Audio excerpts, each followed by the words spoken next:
अपने बेटे के साथ दारुल अमान में रहने वाली एक Pakistani single mother Sonia Barcelona Spain की एक मारूफ टिकटॉकर बन चुकी हैं। सन 2011 में स्पेन आने वाली सोनिया को 2013 में अपने बेटे की पैदाइश के बाद इस्तेहसाल, जिस्मानी तशद्दुद और कई मुश्किलात की वजह से दारुल अमान में रहना पड़ा। पेपर नहीं थे, काम नहीं था मेरे पास, सिंगल मदर थी, ज़िंदगी की लड़ाई लड़ रही थी, आगे बढ़ना चाहती थी। टिकटॉक देखती थी। टिकटॉक मुझे लगा कि ये एक ज़रिया है ज़िंदगी की तरफ लौटने का।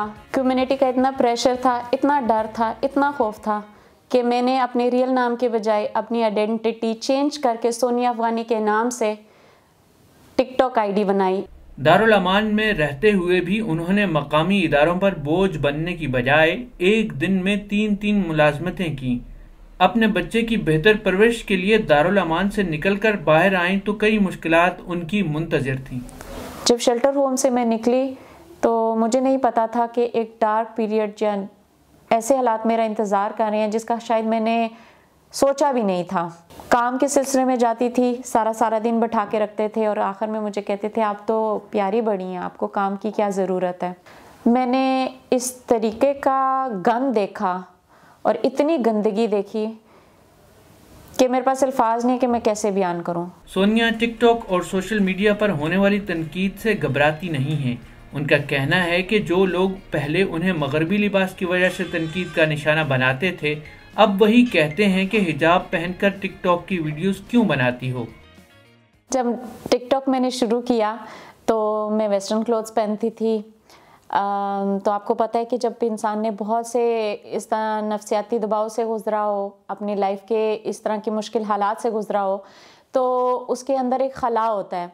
उस खला को फिल करने के लिए इंसान जो होता है रूहानियत की तरफ जाता है। टिकटॉक पर मिलने वाली लोगों की पजीराई के जरिए सोनिया को एक मामूल की ज़िंदगी में वापस लौटने का हौसला मिला है।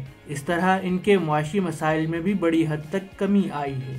टिकटॉक की वजह से मैंने अपना छोटा सा बिजनेस शुरू किया है जिसमें मैं इंडिया से और पाकिस्तान से कपड़े मंगवा के बेचती हूँ ऑनलाइन, टिकटॉक के ज़रिए ही घर से अपने।